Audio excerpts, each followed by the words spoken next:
Alhamdulillah ketemu lagi Ustaz. Baru aja kemarin kita ketemu. Assalamualaikum. Waalaikumsalam.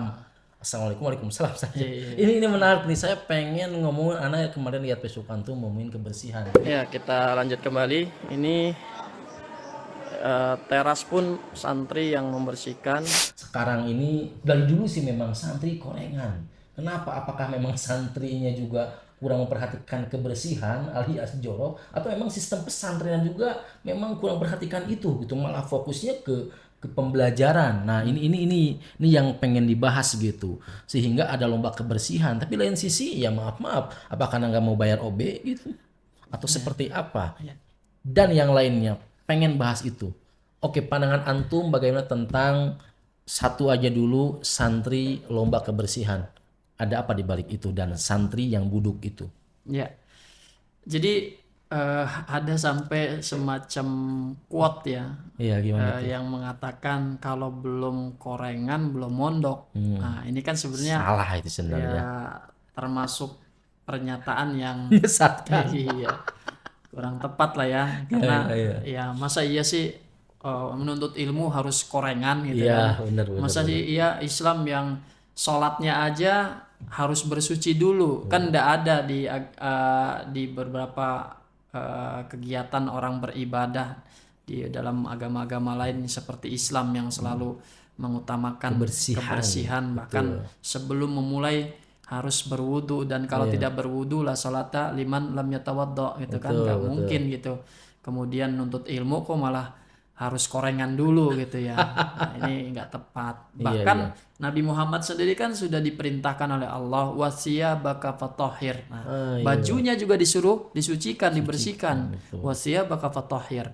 Nah, ini kalau kita berpikir bahwa kemudian pesantren hanya memikirkan tentang pembelajaran dalam kelas ya, keilmuan yang tinggi, tapi hal yang seperti ini tidak diperhatikan, justru dipertanyakan bagaimana dia Iya. menuntut ilmu gitu. Tapi realitanya selalu ada itu. Iya, ada Nah, memang, gimana? karena gini, anak-anak SMP terutama ya, anak SMP yang belum selesai di rumahnya dibiasakan dengan bagaimana dia membersihkan badannya. Iya. Bahkan anak sampai pernah mendapati seorang santri, subhanallah, anak ini anak orang kaya sekali gitu ya.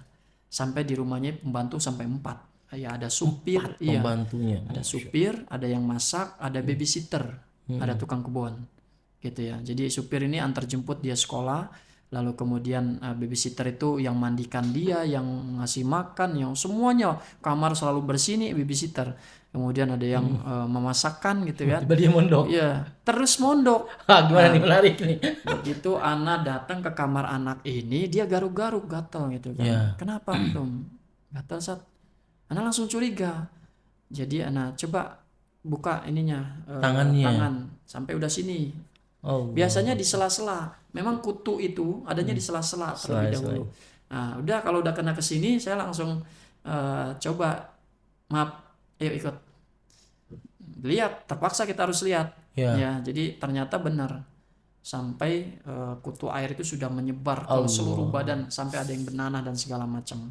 Santri baru. Santri baru, Oke, baru siap. beberapa belum jalan 2 minggu lah, gitu. Kemudian anak tanya, kamu nggak mandi? Nggak tahu caranya gimana mandi yang benar, nggak tahu. Kenapa kok nggak tahu? Ya soalnya di rumah semua diurusin sama mbak. Mbak itu siapa maksudnya? Sebentar. Perhatikan ini kisah menarik ya. Iya. Teman-teman lanjut menarik nih. Mbak, mbak siapa yang ngebantu di rumah? Kamu di rumah ada pembantu berapa? Ada 4. Cerita semua. Saya ngelak napas, langsung ya sudah, ayo ikut Ustadz. Kemana Ustadz? Ya ke dokter, kamu harus segera berobat. Bawa ke dokter spesialis kulit, dikasih obat. Saya ajari mandi dia, terus saya salepi karena selalu dikasih salep double ya, terus ada yang diminum juga. Nah, kemudian setelah ada terapi seperti itu, ini penting ya. Setiap pesantren menghadapi ada kasus, jangan terburu-buru langsung telepon orang tua anaknya begini dan begitu. Tapi tangani dulu semaksimal yang kita mampu. Sebagai wujud kita ini di pesantren peduli, dan memang ada SOP-nya ketika ada anak yang mengalami gangguan gitu ya dalam belajar, kesehatan dan seterusnya. Nah, kemudian setelah ditangani baru saya telepon orang tua, Bapak Ibu Ananda demikian. Ya, saya sudah dengar semua cerita dari Ananda. Ya Ustadz, mohon maaf kami memang tujuannya memasukkan ke pondok itu agar Ananda mandiri. Ya, tapi memang ada sisi kesalahan kami. Ya, oke, Bapak Ibu mau menebus kesalahannya enggak? Oke, ajib nih. Iya, mau Ustadz. Bapak Ibu tetap anaknya mau pesantren di sini. Iya, mau Ustadz. Baik. Saya berharap saya akan bantu Bapak Ibu selama Bapak Ibu juga mau mendengarkan saran saya. Itu. Apa itu Ustadz? Bapak Ibu dua-duanya bekerja ya. Iya Ustadz. Saya minta salah satunya berhenti deh. Resign. Oh, Berat. gimana ya Ustadz ya? Sumber Enggak. penghasilan. Bapak Ibu mencari uang buat siapa? Anak. Buat anak kan? Iya Ustadz. Terus anak Bapak Ibu, saya membantu maksimal, tapi kan tidak mungkin secara logika waktu saya berjam-jam hanya untuk putra Bapak Ibu saja ini. Karena banyak santri Karena yang lain antum juga ada tangani. permasalahan lain yang harus Iya. saya bantu gitu. Tapi saya tetap akan bantu ya, dalam artian Bapak Ibu juga bisa membantu juga dari dekat, bukan dari jauh dengan kirim uang. Oke. Gitu. Karena dengan kirim uang tidak selesai. Itu. Jadi akhirnya subhanallah mau berhenti. Ya, jadi bapaknya yang berhenti bekerja, Bapaknya berhenti bekerja mencari kontrakan di dekat pesantren. Artinya berarti rumahnya jauh ya dengan pesantren. Jauh di luar pulau, Dia mau akhirnya kemudian dia tinggal di dekat pesantren dan saya ajari bagaimana mengurusi yang seperti ini dan membangun kepercayaan diri sehingga anak ini nanti dekat dengan orang tua bukan dalam arti manja, Iya. tapi dekat dengan pola yang bondingnya dulu dilakukan oleh para pembantu. Sahih. Tapi sekarang ayahnya langsung yang mengurusi. Subhanallah, anak itu juga nurut dan memang dasarnya anak baik. Kemudian perlahan sakitnya sembuh hingga lulus, subhanallah, dan sekarang Sebentar, bapaknya ngontraknya lama juga. lama sampai setahun lebih dan itu orang tua merasa puas juga ya dengan usaha yang dilakukan dan kami terus dampingi sampai anak ini betul-betul berhasil ya bisa hidup mandiri, menata segala sesuatunya yang memang nol, bener-bener nol. Dia nggak ngerti cara mandi itu bagaimana, cara ya kalau cuman pakaian kotor di laundry dia bisa, tapi kan nggak cukup hanya dilondrikan pakaian sementara kasur nggak pernah dijemur. Dan itu nggak mungkin nyuruh orang. Gitu kan. Nah, ini harus dibantu pelan-pelan sampai dia mengerti ya. Kita juga mendampingi gitu. Semua dia naruh pakaian kotor di mana. Karena yang namanya kutu di pesantren itu loncat-loncat dari kasur ini ke kasur berikutnya. Artinya gini, sebentar anak potong. Artinya ujungnya tadi gimana santri tersebut endingnya? Ending di apanya nih? Berhasil. Iya, berhasil dengan waktu yang cukup lama, dengan kesabaran, ya berhasil dengan pola dia akhirnya mampu mandi sendiri dengan baik, pakaian dia jaga, dia selalu jemur kasur. Kemudian jadi gini, di pesantren itu kenapa harus ada pola anak-anak itu kamar betul-betul bersih. Kalau di rumah itu orang tinggal paling 1-2 orang, 3 orang, 4 orang. Di pesantren ini puluhan dalam satu kamar. Gitu kan, ada yang sampai 24, ada yang 20, ya ada yang 10, ya tetap saja banyak. Nah, ini kalau tidak seragam semuanya digerakkan, satu kena semua nular. Itulah yang terjadi, nular. Itu penularan itu. Nah, sehingga jemur kasur itu wajib. Pakaian tidak boleh naruh sembarangan di kamar yang kotor tadi, itu wajib. Kemudian juga mandi itu diperhatikan. Jadi pengasuh di pesantren ini harus memperhatikan cara mandi anak. Jangan dibiarkan sedetail itu ya. Kalau kemudian sudah langsung, wah ini ada nih, buru-buru langsung bawa ke dokter spesialis, diobati dulu, baru boleh lagi ke pesantren. Nah, setelah itu diajari betul-betul. Ya. Nah, ya sehingga yang namanya orang nuntut ilmu itu ya nggak bisa kemudian dikatakan harus seperti itu. Enggak. Ini bisa kita berantas dan bersih. Dan yang namanya kebersihan di kamar itu inti karena dia tinggal di kamar, dia tidur di kamar, ventilasinya, dia juga aktivitas sholat malam mungkin dia di kamar, apapun dia dilakukan di kamar. Nah, kalau kamarnya jorok, kotor, berantakan semua, ini ya mustahil orang kemudian nyaman dalam beribadah. Gitu. Karena memang yang namanya orang mau sholat harus bersih, orang mau tidur supaya bangunnya juga nggak nggak sulit karena dikencingi oleh jin ya di kupingnya itu, ya dia harus jaga semua kebersihan. Makanya di kita itu betul-betul kita jaga kebersihan kamar itu sampai dilombakan, sampai di sweeping, dan kita punya kriteria 20 item yang kita 20 periksa. item.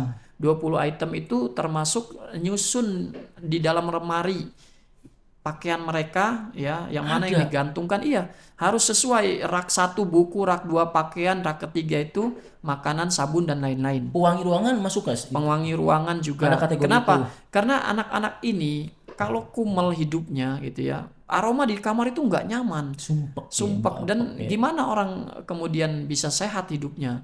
Nah, kemudian juga syarat kamar harus perhatikan ventilasi udara, sinar matahari masuk itu. Kemudian naro pakaian kotor itu nggak boleh, nggak ditutup, harus ditutup. Kemudian alat kebersihan selalu harus tergantung semua. Nah, itu penting karena wujud dari Islam itu yang mengamalkan ajaran Islam. Tapi pada kenyataannya juga oke lah Ustadz, dengan seribet itu tadi itu ya harus pesantren mahal dong, karena tadi si santri juga harus treatment khusus sama si ustadznya, ngurusin kamar. Ini baru satu sisi loh, kamar aja tadi 20 item, bagaimana memperhatikan santri yang ratusan atau 500 orang, sedetail itu gitu. Di lain sisi kita juga harus menjaga target tahfidnya, sekolah formalnya gitu. Ini gimana strateginya? Ya, jaga kebersihan itu nggak harus mahal. Yang penting kita mau terjun sebagai pimpinan, sebagai kepala sekolah misalnya. Terjun ke lapangan Terjun ke intinya. lapangan, kita sendiri yang lihat dan kita sendiri yang atur semua itu. Saya setiap hari, jadi membentuk pola kebiasaan hidup anak-anak santri di pesantren itu pucuk pimpinan yang mempengaruhi. Kalau pimpinan itu hanya sekedar di kantor, kemudian membahas yang sifatnya strategi besar, sementara hal-hal yang seperti itu tidak dia perhatikan, nggak akan berjalan itu. Karena butuh orang yang berwibawa yang terjun ke kamar santri hingga anak itu punya Tadi kan perhatian. ada musyrif yang mewakili itu. Nggak bisa jalan. Musyrif ini anak-anak muda yang kemungkinan besarnya juga belum paham. Nah, dalam buku saya tulis seorang instruktur, ya. Instruktur ini apa maknanya? Kalau coach itu pelatih. Pelatih itu dia harus ngerti nggak tekniknya melakukan? Harus dong, gitu ya. Jadi instruktur ini lebih daripada itu. Dia melatih, dia juga memperhatikan, dia mendampingi. Itu. Jadi bagaimana cara anak-anak nyapu, ngepel, kemudian ngelap kaca, kemudian membersihkan sarang laba-laba, ya gelas yang kotor di kamar, habis minum geletak, itu banyak piring nggak dicuci lagi, geletak. Nah, itu kan menyebabkan bakteri semua datang. Jadi itu harus terjun semua kita lihat. Nah, kalau sudah terbentuk, itu musyrif juga lama-lama akan kebawa gaya hidup kita yang memang memperhatikan hal-hal sedetail itu. Kaitan dengan OB, bagaimana mana ruang OB, mana ruang untuk santri, kaitan dengan kebersihan. OB itu hal-hal yang sifatnya di luar. Jangan masuk ke dalam kamar, ke kelas. Lorong-lorong. Iya. Jadi baru OB. tujuan orang tua memasukkan anak ke pesantren biar apa sih? Mandiri kan, biar ngerti cara membersihkan itu bagaimana, melipat pakaian bagaimana, merapikan lemari bagaimana, merapikan kasur bagaimana, ya, menata, memanage pakaian dia seperti apa supaya nggak hilang, supaya ditaruh rapi semua. Itu hidup ditata dari kecil, kalau begitu ke bawah sampai tua. Siap. Dia kerja dimanapun rapih nantinya, dia kerja dimanapun bersih, dan orang senang semua sama orang yang bersih dan rapi dalam bekerja. Nah, orang tua di sini ya juga harus nanti kalau terlihat pesantren begini, jangan bosan-bosan, ingatkan pesantrennya. Nah, ingatkan juga dengan cara yang baik, kemudian berikan masukan caranya seperti apa. Kami dulu di sebuah pesantren sampai mendatangkan trainer OB hotel bintang 5. Wow. Sampai melatih semua para OB ini ya membersihkannya seperti apa di area-area umum seperti masjid, lapangan, teras, Biar terstandar. iya, terstandar lab dimanapun ya. Tapi yang namanya kamar santri, kelas santri wajib santri. Bahkan di kami itu ya OB itu di pesantren kita Ulul Albab ini ya OB cuma satu, semuanya santri yang mengerjakan. Mereka enjoy kok kalau diberitahu caranya, kemudian diberi apresiasi, kemudian juga ditekankan pentingnya kebersihan dalam diri sendiri. Termasuk kita akan selalu periksa tuh kuku-kuku anak, kuku santri. Bukan cuma waktu SD. Iya, jadi semua, jadi kukunya, bahkan aroma badan kalau sudah mulai tercium tidak baik, kita nggak ragu-ragu sampai merebuskan daun sirih. Allah. Siri kita rebuskan, kemudian dia juga kita kasih tawas, ya mandi dengan tawas dan kaporit di dalam air Sedetail dicampurin. itu. Iya, supaya bau badannya hilang. Karena ada beberapa terganggu, akhirnya anak ini jadi sarang bulian gara-gara bau badan yang tidak nyaman orang lain menciumnya. Oke, jadi teman-teman sekalian yang perlu ketahui bahwa kebanyakan pondok pesantren ataupun sekolah ya yang full ini juga fokusnya malah ke tadi kuliahnya di mana ya nggak apa-apa bagus, tahfidnya juga. Tapi ternyata tadi banyak hal-hal yang kecil yang justru itu dilupakan tentang kebersihan nih Pak Ustadz ya. Oke, Ustadz, Anda pernah dengar ada kisah satu kamar ternyata karena si santri yang jorok dibuangin bajunya. Pada akhirnya santri tersebut jadi sadar. Ya, memang itu cara ekstrim ya, cara ekstrim. Beberapa kali diperingatkan, kemudian tidak juga kunjung sembuh. Sementara kamar lain itu sudah mulai sadar, tapi ada kamar yang memang sangat sulit itu akhirnya kita agak sedikit tegas, kita buang gitu ya. Semua yang berantakan di kamar itu kita yang bersihin langsung. Jadi bukan cuma membuang pakaian waktu itu, kita bersihkan kamarnya, dibantu pakaian-pakaian yang berantakan jadi kita kumpulin, masukin ke dalam karung dan kita sita lah seperti itu. Ketika anak-anak kamar itu masuk kaget, kamarnya kok bersih dan harum. Nah, ini bentuk hal membuat orang sadar. Ibaratnya orang ini untuk sadar kan kadang-kadang harus kecemplung dulu. Tapi kita dengan cara bukan dengan seperti itu, tapi bagaimana anak-anak ini agar oh dia sadar, ustadznya sungguh-sungguh loh Nyaman ingin juga. mengajarkan kebersihan, ustadznya sampai betul-betul memberikan perhatian seperti itu. Kok yang nggak malu gitu loh, kok yang nggak malu, kita ini sudah diperhatikan sampai segitunya, padahal untuk kepentingan kita sendiri. Ya akhirnya anak-anak itu sadar. Oke, Tat, nih clear. Ini yang terakhir, Tat. Menarik nih memang kebersihan sampai tadi ada kasus anak gak bisa mandi sampai akhirnya bisa mandi. Oke, butuh berapa lama, berapa waktu? Katanya budayanya udah buruk nih. Ya. Santrinya memang masya Allah ya, subhanallah, joroknya juga minta ampun. Dan karena mereka terjebak dengan justru malah materi yang lain. Ya. Butuh berapa waktu dan strategi apa sampai nanti itu budaya bersih itu benar-benar terjadi? Butuh berapa lama, Ustaz? Tergantung jumlah santri ya. Oke, Kalau 200 sudah atau, sampai ribuan atau ya. katakanlah 500 lah jumlah standar Kalau pesantren yang 500 sedikit. itu insya Allah dalam waktu satu tahun itu gini, antara bersih dengan rapi itu beda. Rapi dan bersih lah Ya, katakan. kalau hanya bersih saja dalam waktu 2 bulan 3 bulan bisa. Oke. Yang penting konsisten, terus terjun, jangan cuman kadang-kadang, enggak konsisten terus, keliling aja keliling. Enggak perlu lama tapi keliling dan punya data. Semua meskipun dikumpulkan setiap pekan untuk rapat, lagi-lagi disinggung masalah itu, lagi-lagi disinggung, terus aja disinggung. Lama-lama kan juga orang terbiasa gitu ya. Itu strateginya Strategi salah itu satunya. ya salah satunya. Intinya nggak akan bisa membangun kebersihan tanpa pimpinannya turun ke lapangan. Ya sulit. Kenapa? Ya sama, orang semua butuh figur di lapangan. Orang butuh figur, butuh orang yang berwibawa untuk menegur itu semua. Nah, kemudian juga kerapian. Kalau kerapian, pengalaman saya dulu merapikan sendal itu sampai 3 tahun. Kalau sudah sampai ribuan ya.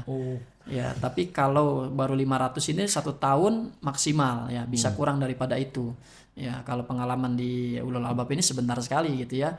Di pola karena santrinya kan di bawah 200 ya. Nah, sehingga kalau jumlah segitu masih sangat enjoy. Dan ini tergantung juga layout ya, layout bangunan gedung di pesantren itu sendiri. Oke. Kalau dari awal sudah mencar-mencar, kemudian kontur naik turun gitu ya, yang menyebabkan untuk kontrol ini males. Jadi makanya dipikirkan betul-betul nih membangun pesantren, jangan sampai jaraknya berjauhan yang menyebabkan para musyrif, para koordinator, para kepala bidang itu males untuk keliling. Ya, jadi itu diperhatikan. Terus yang namanya reinforcing ya, pengkondisian. Reinforcing ini penting ya, agar anak-anak itu tidak menjadikan alasan. Contoh misalnya kami sekarang mempola tempat sendal, tempat gayung itu dibuat rak semua dan multifungsi, dibuat atasnya buat tempat duduk-duduk santai. gitu. Jadi itu dibuat Ini tempat duduk permanen di atas. di atas tempat duduk. Oke. Kemudian di selaknya ini, di bawah kolongnya ini Sepatu. ada rak sepatu sendal dan rak gayung. Jadi masuk semua. Di beton Rapi, dong. di beton, Rapi. di beton rapi, di keramik gitu ya. Di atasnya buat tempat duduk untuk nonton bola, anak-anak lagi main dan seterusnya. Kemudian juga khusus tempat handuk juga dibuat di depan kamar, dijejer gitu ya. Kemudian ember pakaian cucian harus ditaruh di kamar mandi dekat dengan jemuran. Jadi nggak mahal, yang penting mau dan konsisten. Kemudian anak-anak memang terfasilitasi, nggak ada alasan gimana mau buang sampah, nggak ada tempat sampahnya. Mau ngejemur nggak ada tempat jemurnya gitu. Dan jemur kasur itu dijadwal. Itu gimana tuh jadwalnya? Dijadwal jadi per kelas supaya tidak terlalu penuh dan bergantian, tiap hari ada yang jemur gitu ya. Tiap hari ada yang jemur seperti itu, dan memang seminggu Bukan sekali. karena ngumpul, bukan. Memang itu wajib dijemur karena yang namanya lembab itu kan bakteri cepat ya berkembang biak. Makanya harus segera dijemur setiap pekan itu dengan terik matahari yang cukup. Memang kalau musim hujan yang agak-agak problem ya. Ya. Oke, terima kasih. Selamat untuk nanti kita nonton lagi di Roda Sepeda. Ulang lagi seputar pesantren dan sekolah. Terima kasih. Wassalamualaikum warahmatullahi wabarakatuh. Assalamualaikum warahmatullahi wabarakatuh. Ya, syukran jazakallah khairan.